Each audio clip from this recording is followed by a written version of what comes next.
Ang kasong ito ay tungkol sa isang truck driver na tinutorture, pinagsasamantalahan at pinapatay ang lahat ng nakikisakay sa kanyang babae. Sino ang driver na ito at bakit niya ito ginagawa sa mga kababaihan? Welcome to Tagalog Story Files.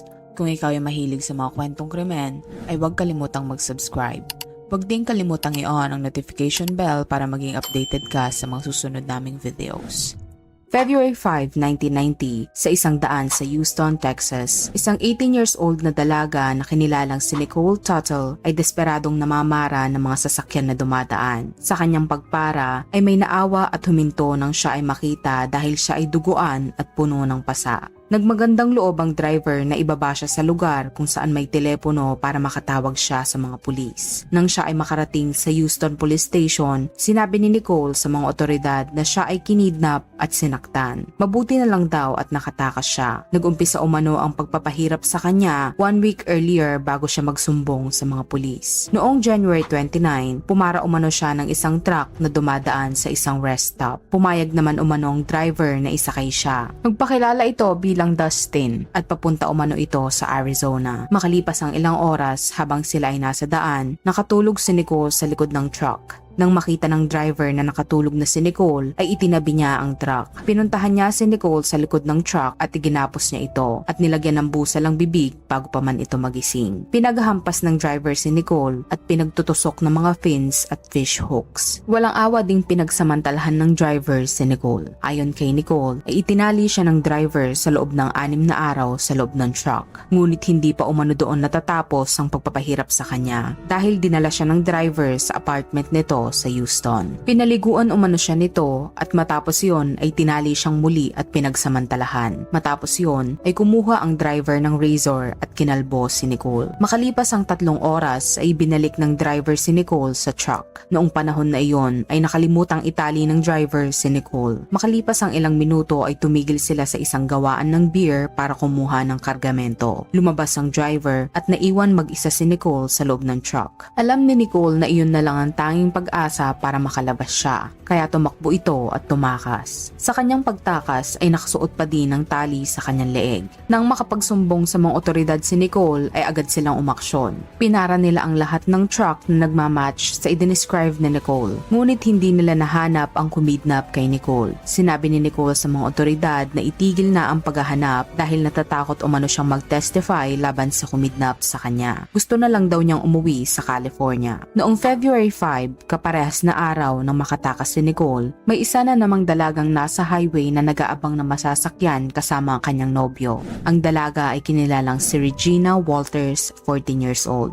Si Regina ay tumakas sa bahay ng kanyang ina kasama ang kanyang boyfriend. Ang mga magulang ni Regina ay divorced na at siya ay nasa poder ng kanyang ama sa Houston. Binibisita na lang niya ang kanyang ina para makita ito at habang siya ay nasa bahay ng kanyang ina ay tumakas ito. Pumaras sila ng mga sasakyan na dumaraan sa highway para makisakay. Sa kanilang paghihintay ay isang truck ang huminto at pinasakay si Regina at ang kanyang nobyo. Isang gabi nang umuwi ang ina ni Regina matapos ang kanyang trabaho ay hindi niya nadatnan ang kanyang anak sa kanilang bahay. Kaya naman ay nagtaka siya kung bakit wala pa ang kanyang anak sa bahay. Ang ina ni Regina ay kinilalang si Caroline Walters. Siya ay isang single mom at nagtatrabaho sa isang department store bilang clerk. Siya ay madalas mag-overtime sa trabaho kaya palagi itong ginagabi sa pag-uwi. Hinanap ni Caroline si Regina at chinek ang buong bahay para tignan kung nag-iwan ba ito ng note ngunit wala.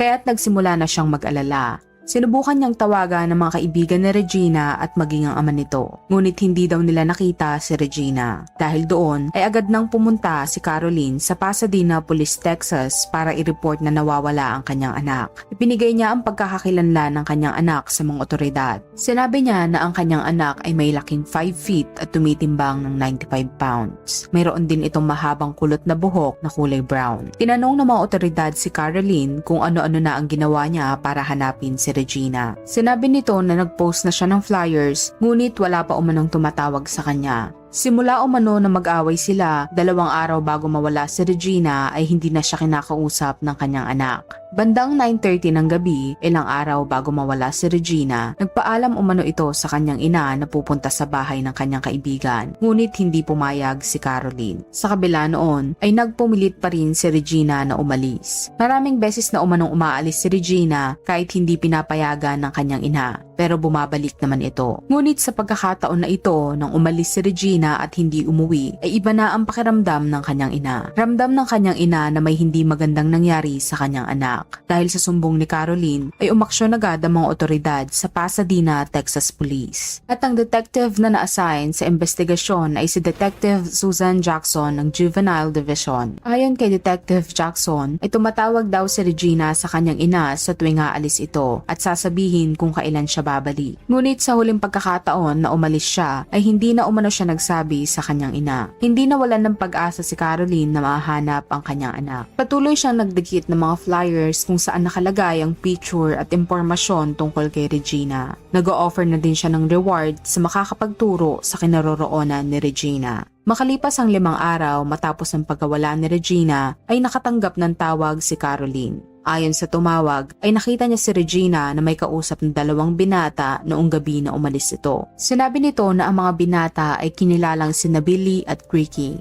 Nabanggit din ng tumawag na may girlfriend si Billy na nagngangalang Lorena. Agad-agad tumawag si Caroline sa mga otoridad matapos ang tawag na iyon. Ipinagbigay alam niya agad sa mga otoridad ang impormasyon na kanya natanggap. Sa mga sumunod na araw ay nakatanggap muli ng tawag si Caroline. Binigay ng tumawag ang address ng isang apartment kung saan namataan si Regina sa isang party 2 araw bago siya mawala. Agad namang pinuntahan ng mga otoridad ang address ng apartment na ibinigay ng tumawag ngunit walang tao doon. Kaya kinausap na lang ng mga otoridad ang namamahala ng apartment. Ayon sa manager, ang apartment na iyon ay nirentahan ng lalaking nagngangalang Billy Wayne Gibbs. Kinaumagahan ay nakwento ni Detective Jackson sa kanyang mga kasamahan ng kaso na kanyang iniimbestigahan. Nagkataon naman na kilala ng mga kasamahan ni Detective Jackson ang mga taong hinahanap niya. Kinilala ang mga ito na sina Billy Wayne Gibbs at ang girlfriend niya na si Reynolds Sweet at ang kaibigan pa nilang isa na si Ricky Lee Jones. Nakilala ng mga otoridad ang 3 ito dahil sangkot sila sa pagnanakaw sa isang sasakyan at tinahanap sila ng mga otoridad. Agad nagpunta ang mga pulis sa apartment ni Billy para hintayin ang pagbabalik nito. Makalipas ang ilang oras ng paghihintay ay dumating na si Billy kasama ang girlfriend nito na si Reina. Inaresto sila ng mga otoridad at dinala sa police station para questionin.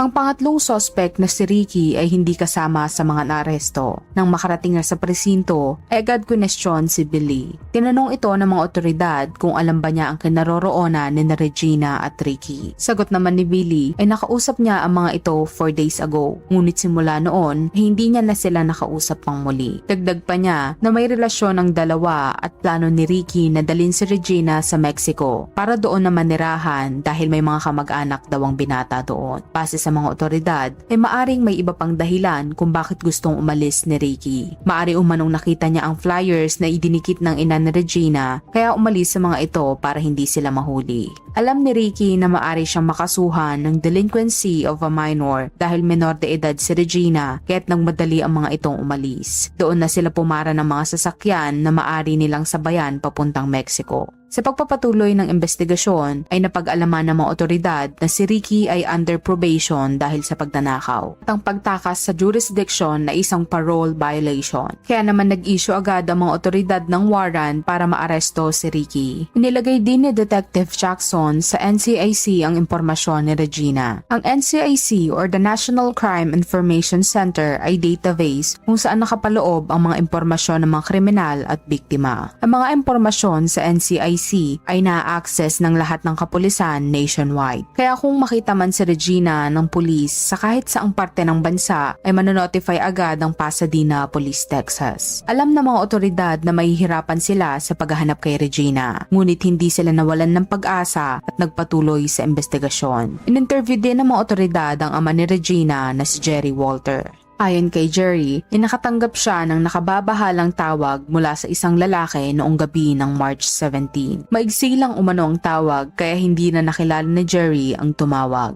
Tinanong daw siya ng tumawag kung siya ba ang ama ni Regina. At nang sumagot daw siya ng oo ay sinabi ng tumawag na alam niya kung saan mahahanap si Regina. Sinabi nito na si Regina ay nasa attic ng isang barn. Dagdag pa nito na ginupitan niya rin ang buhok ni Regina. Tinanong ni Jerry kung buhay pa ba ang kanyang anak at bigla na lang umanong ibinaba ang tawag. Ipinatrace ni Detective Jackson kung saan nanggaling ang tawag, ngunit aabutin umano ng ilang araw bago ito matrace. Sa kaparehas na araw nang may tumawag kay Jerry, ay may tumawag din umano kay Caroline. Ayon kay Caroline, ay nirecord niya ang tawag dahil iyon ang advice ng mga otoridad. Dagdag pa niya na nakikipag-meet daw sa kanya ang tumawag sa isang local convenience store bandang 6:30 kinabukasan. May gusto daw sabihin ng lalaking tumawag tungkol kay Regina at gusto niya daw sabihin ito sa personal. Hindi rin umano nagbigay ng pagkakakilanlan ng tumawag at bigla na lang pinatay ang tawag.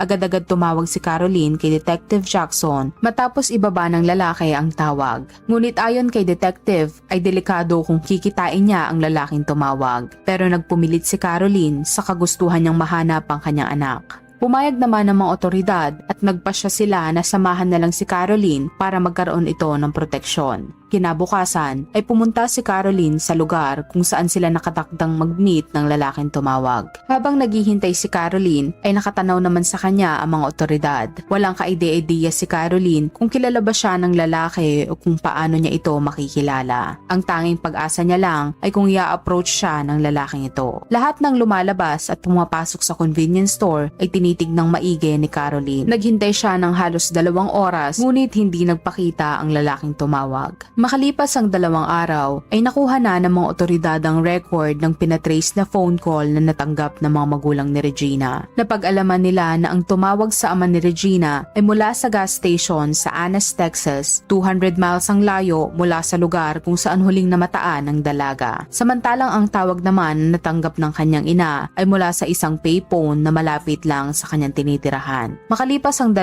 linggo ay nakatanggap muli ng tawag si Caroline mula sa lalaki at nais daw nitong makipag-meet muli sa convenience store. Agad-agad tinrace ng mga otoridad ang tawag at napag-alaman nila na mula ito sa isang malapit na payphone kaya pinuntahan nila ito agad.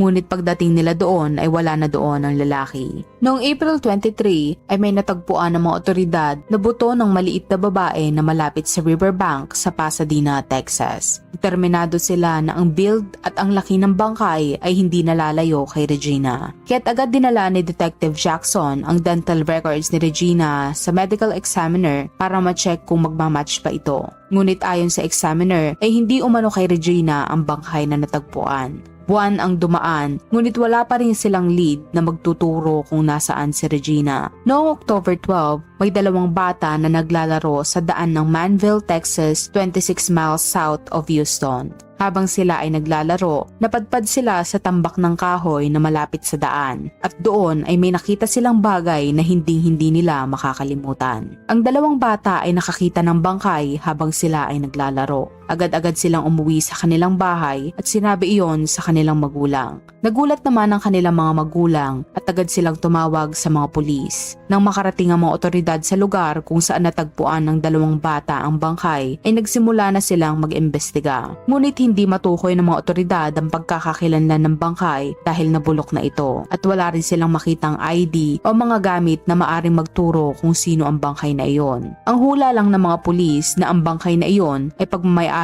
ng isang bata o teenager.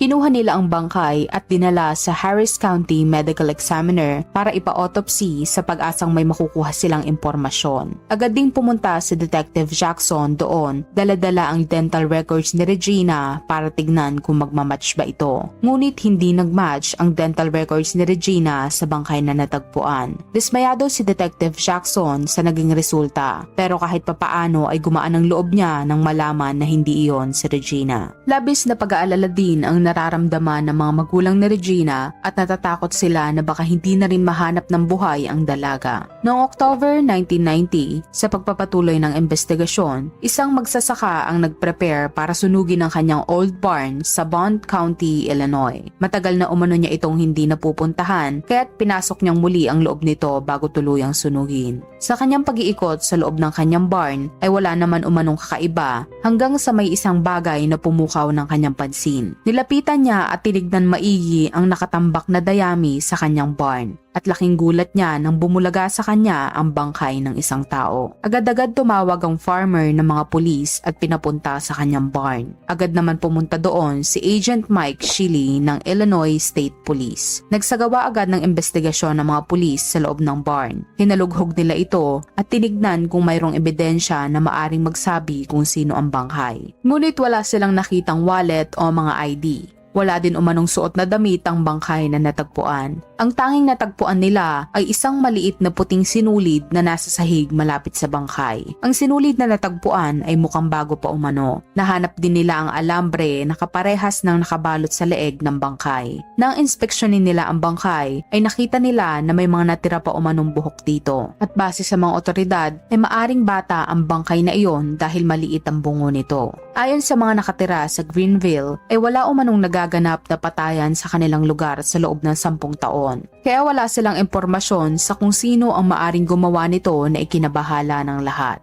Hindi rin mapagtanto ng mga otoridad kung ang bangkay ba na natagpuan ay taga doon sa area na iyon o kung itinapon lang ito doon. Nang makuha na ng mga otoridad ang bangkay, ay agad nila itong ipinasuri kay Mark Johnsey na isang forensic anthropologist. Matapos ma-examine ni Mark ang bangkay, ay nagbigay siya ng mga impormasyon sa mga otoridad na maaring makatulong upang matukoy ang pagkakakilanlan ng biktima. Ayon kay Agent Shiley, sinabi ng forensic anthropologist na ang bangkay ay pagmamay-ari ng isang babae na may edad 14 to 16 at ang timbang umano nito ay humigit kumulang 90 to 110 pounds. Ginupit din umano ang buhok nito dahil kapansin-pansin na may mga maliliit na tubo na ito. Dinagdag pa niya na ang dahilan umano ng pagkamatay ng bangkay ay pananakal. Halos maputol na din umano ang ulo ng bangkay dahil sa pagpalupot ng alambre ng 16 times sa leeg niya. At dahil sa kondisyon ng mga kasukasuan at gulugod ng bangkay, ay tansya niya na patay na ito ng halos 1 taon. Sinuri din ng mga eksperto ang puting sinulid na natagpuan malapit sa katawan ng biktima dahil baka makakuha umano sila ng clue kung ano ang suot ng biktima o ng suspect. Ayon sa eksperto ay sigurado siyang cotton ito, ngunit hindi ito galing sa damit kundi galing ito sa bimpo. Naging mahirap daw ang pagtukoy sa pagkakakilanlan ng biktima dahil mayroong 950 na nagmatch sa edad, time frame at kategorya ng pagkamatay ng biktima. Kaya ang una daw na ginawa ng mga otoridad ay pinili ang mga case report base sa time of death na nalalapit sa tagsibol noong 1990. At ang napagpilian nila ay umabot ng 100 case. Agad silang nagpadala ng teletype sa mga law enforcement agencies na humawak sa mga kasong napagpilian. At isa si Detective Jackson sa nakareceive ng teletype noong October 16. Nang mabasa niya ang impormasyon sa teletype ay naniniwala siyang si Regina iyon dahil nag-fit siya sa mga description. Agad-agad tinawagan ni Detective Jackson ang Bond County Sheriff's Office sa Illinois, ngunit hindi niya agad nakausap ang pulis dahil sa dami ng tumatawag dito. Bago niya patayin ang tawag, ay tinanong niya ang kausap niya kung sa barn ba natagpuan ang katawan ni Regina. At nang marinig yon ng kausap niya, ay agad siyang itinransfer nito para makausap ang pulis. Pumasok sa isip ni Detective Jackson na tanongin iyon dahil naaalala niya ang mysterious phone call na natanggap ng ama ni Regina na sinasabing sa barn matatagpuan si Regina. Sa kanilang pag-uusap ay napagtanto nila na maaring ang katawan ni Regina ang natagpuan sa barn. Tinanong din ni Detective Jackson kung kalbo ba ang buhok na natagpuang bangkay at agad naman nilang kinumpirma na kalbo nga ito.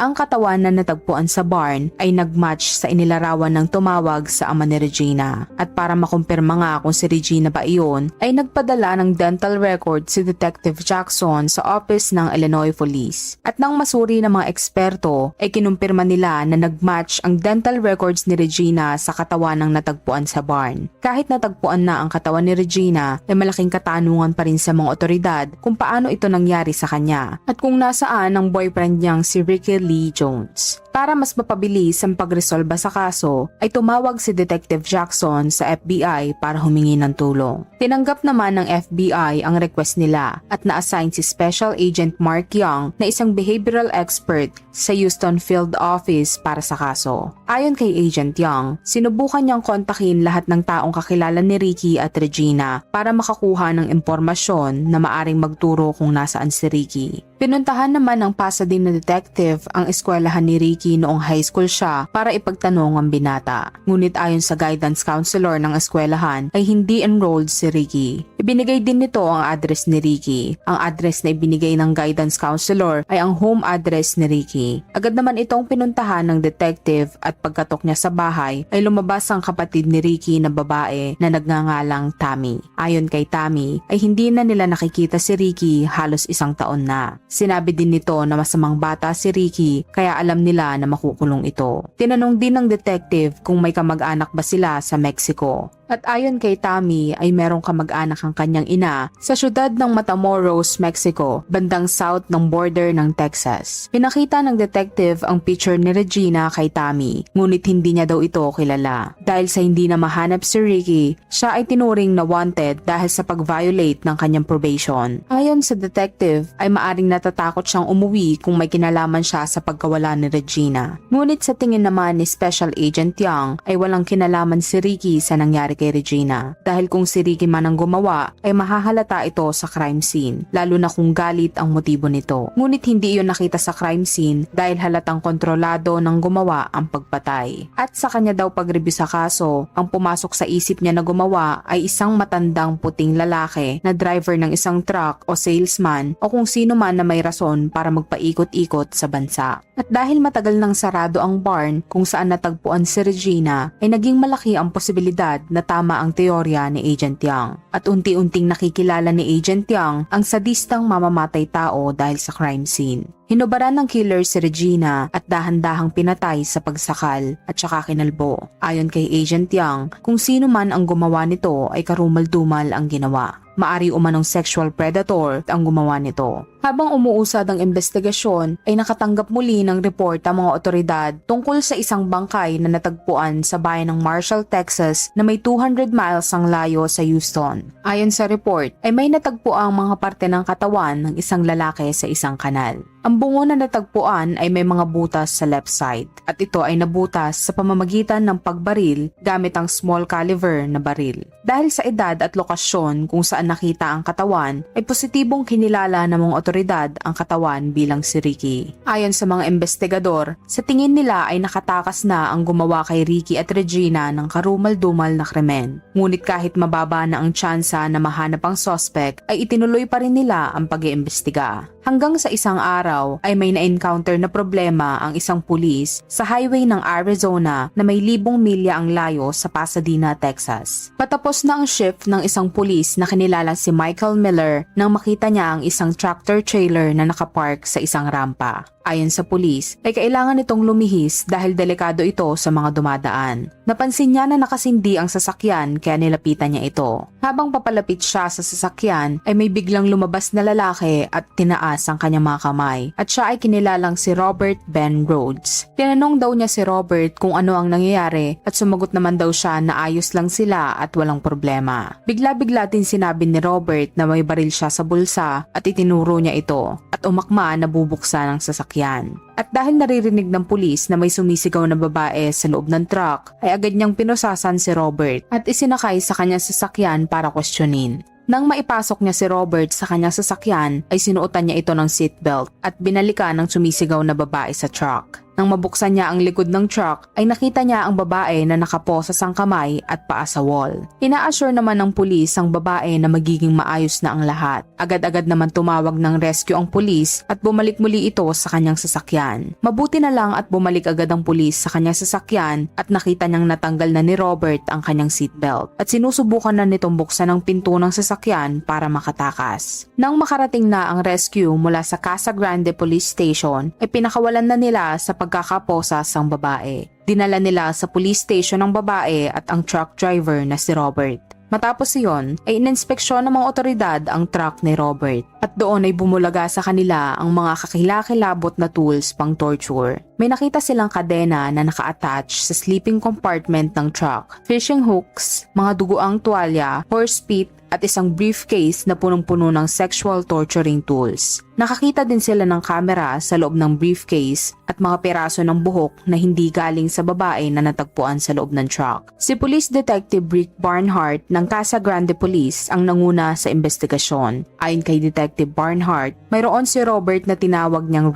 kit sa loob ng kanyang truck. Mayroon daw itong mahahabang sticks na may mga clip sa dulo kung saan niya itinatali ang kanyang mga biktima at mayroon din siyang mga latigo. Base sa mga natagpuan na ebidensya, ay alam na daw ni Detective Barnhart na si Robert ay mamamatay tao. Ang babaeng natagpuan na nakatali sa loob ng truck ni Robert ay kinilalang si Kathleen Vine, 27 years old. Nang ma-interview si Kathleen ng mga otoridad, ay sinabi nito na sumakay siya kay Robert sa Reef Griffin's truck stop north of Phoenix 1 oras bago siya matagpuan ng mga pulis. Dagdag pa niya na sinubukan daw siyang pagsamantalahan ni Robert habang siya ay tulog. Matapos yon ay sinaktan daw siya ni Robert at saka itinali sa pader ng truck. Sinabi daw sa kanya ni Robert na ang pangalan niya ay Whips and Chains at ginagawa niya na daw ito sa loob ng 15 years. Matapos siyang interviewin ay pinitsura ng mga otoridad ang kanyang mga sugat, wrist burn dahil sa posas at mga latay. Sinabi din ni Kathleen na sinubukan niya daw manlaban, ngunit nahirapan daw siya dahil nakatali siya kaya ang tanging nagawa na lang niya ay kagatin si Robert. Dahil daw sa kagat niya ay na-injure ang kaliwang balikat ni Robert kaya hindi natuloy ang pangahalay sa kanya. Pumayag si Kathleen na sampahan ng kasong assault at kidnapping si Robert. Ngunit ayon kay Detective Barnhart ay maaring mamroblema si Kathleen para sa prosekusyon dahil mukhang wala daw ito sa tamang pag-iisip dahil kakaiba daw ang naging interview niya kay Kathleen. Marami daw itong sinabing ibang bagay bukod sa ginawa sa kanya ni Robert. Sinabi din niya na makikipagkita siya sa president para ibigay ang microchip at ikunento rin niya ang underground prison na wala umanong nakakalabas. Sa buong interview daw ay nanlumo si Detective Barnhart dahil gusto niyang tulungan si Kathleen, ngunit kailangan nitong ikwento ang totoong ginawa ni Robert sa kanya. Matapos interviewin si Kathleen ay sinunod naman si Robert. Tinanong ni Detective Barnhart si Robert kung ano ang nangyari at sumagot naman si Robert na si Kathleen ay baliw at isang bayarang babae. Si Kathleen umano ay nakikisakay sa mga truck kapalitang katawan nito. Tumanggi din itong magbigay ng impormasyon tungkol sa kung ano ang nangyari sa sleeper compartment ng kanyang truck. Pinapaikot-ikot niya lang ang topic pero hindi ito umaamin sa krimen na ginawa. Tinignan din at pinitsura ng mga otoridad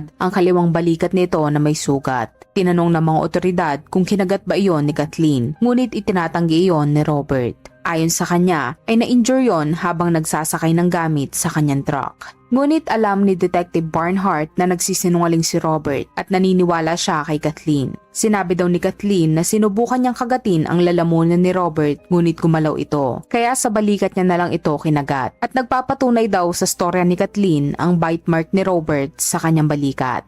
Agad inaresto ng mga otoridad si Robert sa kasong aggravated assault, sexual assault at unlawful imprisonment. Ngunit ang nag-iisa sana nilang witness sa krimen na ginawa ni Robert ay nagsasuffer pala sa paranoid delusions. Para mapanatili si Robert sa kulungan ay kailangan pa nila ng witness. Naging palaisipan kay Detective Barnhart ang kwento ni Kathleen na 15 years na umanong ginagawa ni Robert ang pagkidnap sa mga kababaihan. Kaya inilagay ng detective sa NCIC ang pangalan ni Robert para kung sakaling may mag-report sa kaparehas na krimen ay malalaman nila. Sa pagpapatuloy ng investigasyon ay naging matunog ito at naging laman ng mga balita.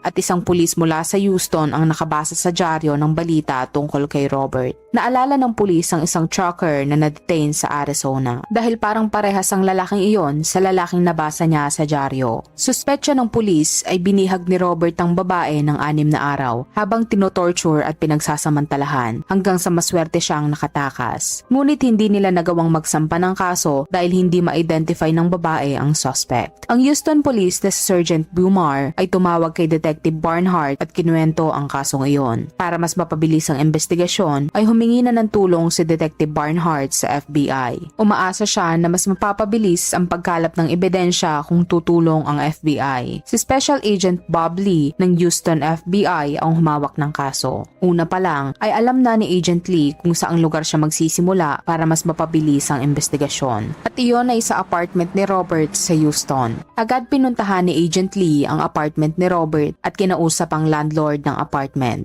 Ayon sa landlord ay chinek niya ang apartment ni Robert nang malaman na naaresto ito. At laking gulat niya nang makita niya ang mga dugoang torture device sa kwarto ni Robert. Ayon kay Agent Lee, kadalasan sa mga serial rapists ay nagtatago ng mga souvenir mula sa mga nabibiktima nila. Maaring piraso ng damit, alahas at iba pa. Nang mapasakamay na ni Agent Lee ang search warrant ay inumpisahan na nila ang paghahanap ng ebidensya sa apartment ni Robert. Nakakita sila ng mga bondage, kadena, posas, mga tali at pagtatalian, alahas, mga dugoang puting tuwalya, mga damit at mga litrato. Ang mga litrato ay kuha ng mga babaeng kinalbo na walang saplot at may mga pasa. Ayon sa mga otoridad, ay maaring kinuhanan ni Robert ng litrato ang mga biktima niya bilang souvenir niya sa mga ginawa niya sa kanyang mga biktima. Ngunit kahit na may mga ebidensya na ang mga otoridad para patunayan na serial rape si Robert, ay hindi naman nila ma-identify ang mga nabiktima nito gamit ang mga litrato. At dahil walang lumulutang na witness, hindi nila maituloy ang kaso. Ang nag-iisa naman sanang witness na si Kathleen ay wala sa tamang pag-iisip na maaring maging dahilan para hindi maipanalo ang kaso. Noong December 1990, ang the best na lang na magagawa ng Arizona prosecutor ay ang mag-offer ng deal kay Robert. At iyon ay ang 6 na taon na pagkakakulong kung magpiplead siya ng guilty sa ginawa niya kay Kathleen. Tinanggap naman iyon ng kanyang attorney. Dahil doon ay maaring mabigyan ng parol si Robert makalipas ang 1 taon at maari na naman niyang gawin ang kanyang masamang gawain. Noong October 1991, 1 taon mula nang matagpuan ang walang buhay na katawan ni Regina sa isang barn sa Illinois, ay hindi pa rin nasusolve ang kanyang kaso. Base naman kay Agent Mark Young, ang hula niya ay isang truck driver o truck salesman ang gumawa kay Regina noon na may mga kaso ng sexual offense at may gawain na kinakalbo ang buhok ng kanyang mga biktima. Kinausap ni Agent Young ang mga law enforcement agencies sa pag-asang mayroon silang record ng kaso na magmamatch sa nangyari kay Regina. Hanggang sa isang araw ay narinig siya ni Agent Bob Lee ng FBI na may kausap siyang pulis sa telepono at sinabi daw nito na mayroon siyang kaso na nahawakan noong mga nakaraang buwan. At ito ay isang truck driver na nangkidnap ng isang dalaga at kinalbo niya rin ang buhok nito. Ayon kay Agent Lee, ang pangalan ng biktima ay si Nicole Tuttle. Dagdag pa niya na pinagsamantalahan din si Nicole ng truck driver. Mabuti na lang ay nakatakas ito sa kaparehas na araw na huling nakitang buhay sina Regina at Ricky noong Lunes, February 5, 1990. Sa kaparehas na araw na iyon, ang Houston Police ay may naparang truck driver na kinilalang si Robert Ben Rhodes na nagmamatch sa idescribe ni Nicole na kumidnap sa kanya. Ngunit sinabi ni Nicole na hindi iyon ang kumidnap sa kanya. Dagdag pa ni Agent Lee ay bigla daw nagbago ang kwento ni Nicole nang madala na ito sa ospital para gamutin. Sinabi daw ni Nicole na si Robert nga ang lalaking kumidnap sa kanya. Nang tanungin daw siya ng mga otoridad kung gusto niya magsampa ng kaso, ay sinabi daw nito na gusto niya na lang umuwi. Sinabi din ni Agent Lee kay Agent Young na hindi lang si Nicole ang biktima ni Robert. Noong mga panahon na iyon ay nakakulong si Robert sa Arizona prison sa kasong pag-atake kay Kathleen Vine. Binanggit din ni Agent Lee ang pag-search nila sa apartment ni Robert.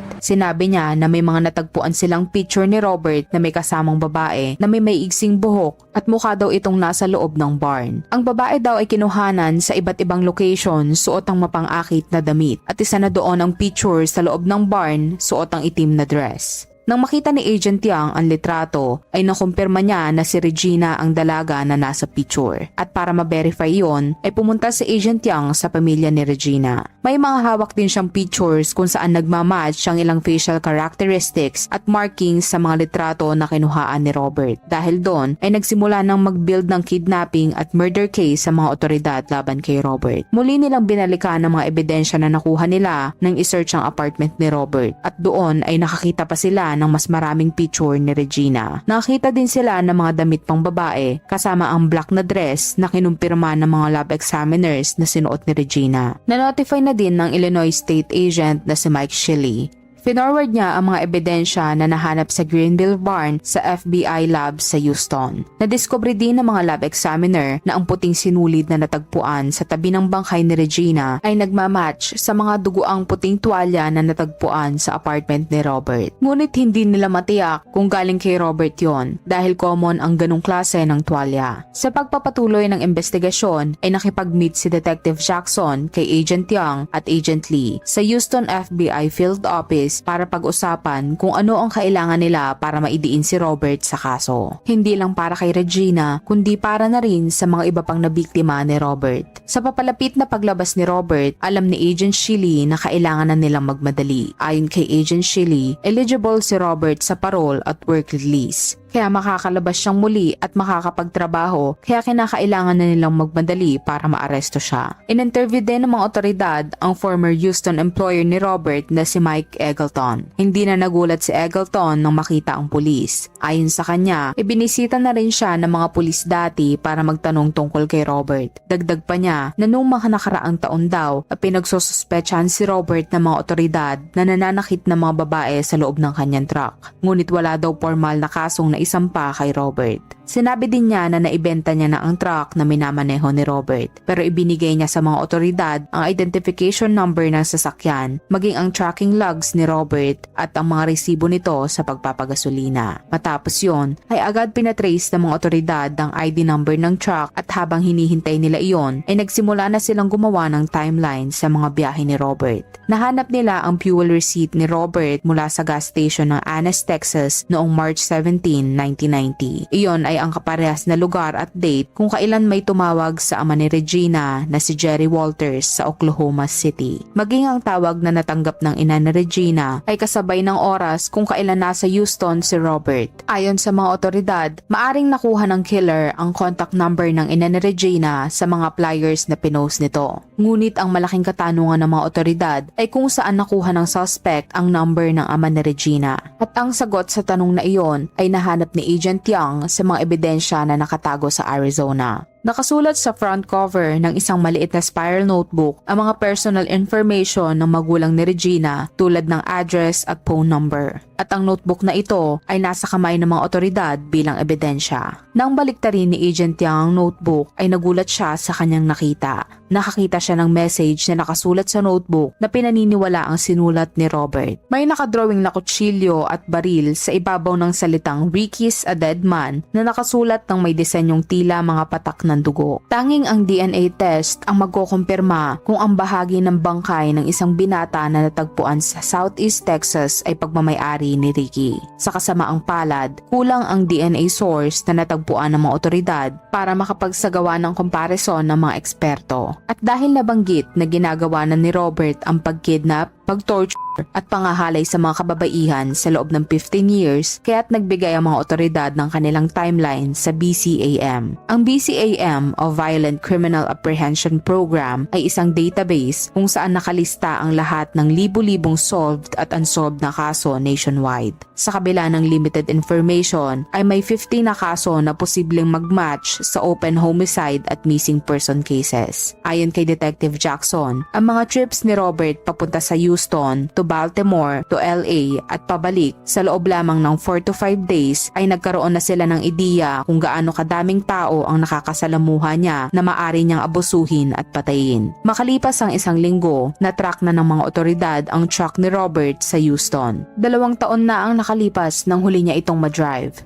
Nalinis na ito, na-repaint at nagamit na din ng mga ibang drivers pero may mga natira pang ebidensya ng krimen na kanyang ginawa. Nakakuha ang mga otoridad ng piraso ng buhok na nagmamatch sa buhok ni Regina. Nakahanap din sila ng maliit na fingerprints sa sleeper compartment na nagmatch sa fingerprints ni Regina. Dahil doon ay napatunayan na nanggaling sa truck na iyon si Regina. Ngunit hindi matukoy ng mga otoridad kung kailan siya nandoon at kung puwersahan ba siyang ipinasok sa loob ng truck. Noong January 1992, halos 2 taon matapos mawala si Regina, ang mga investigador ay hindi desidido na ang mga ebidensyang hawak nila ay sasapat para patunayan ang interstate kidnapping na ginawa ni Robert. At dahil 1 linggo na lang bago ang parol ni Robert, kinumbinsi ng mga investigador ang Bond County Prosecutor na sampahan ng kasong murder si Robert sa Illinois. Ayon sa isang agent, ay natatakot siya na baka makatakas si Robert at naniniwala din siya na dahil overcrowded na ang kulungan sa Arizona, malaki ang tsansa na makalabas ito.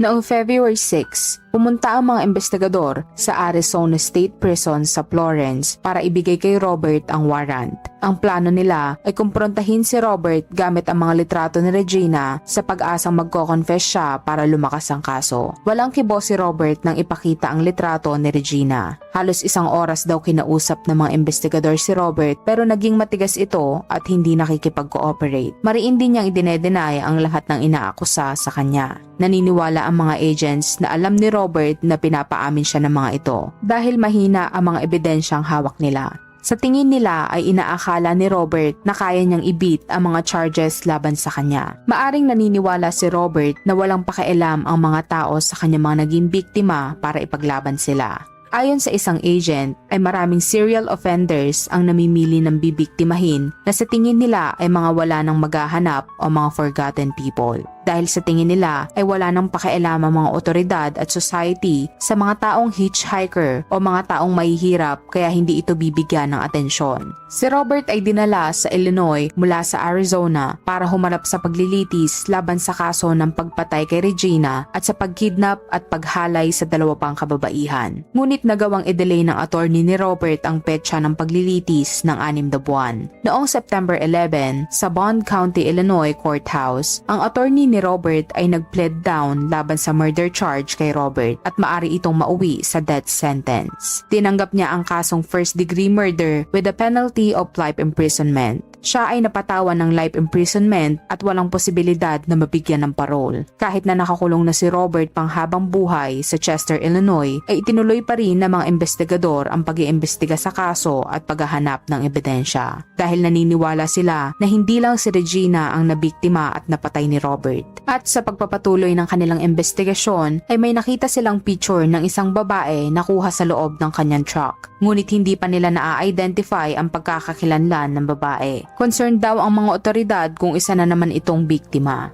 Ginagawa ng mga otoridad ang lahat para malaman kung sino ang babae na nasa picture sa pag-asang mabibigyan na nila ng closure ang mga nagdadalamhating pamilya. Kung ikaw ang tatanungin, naniniwala ka ba na may iba pang biktima si Robert? Comment down below.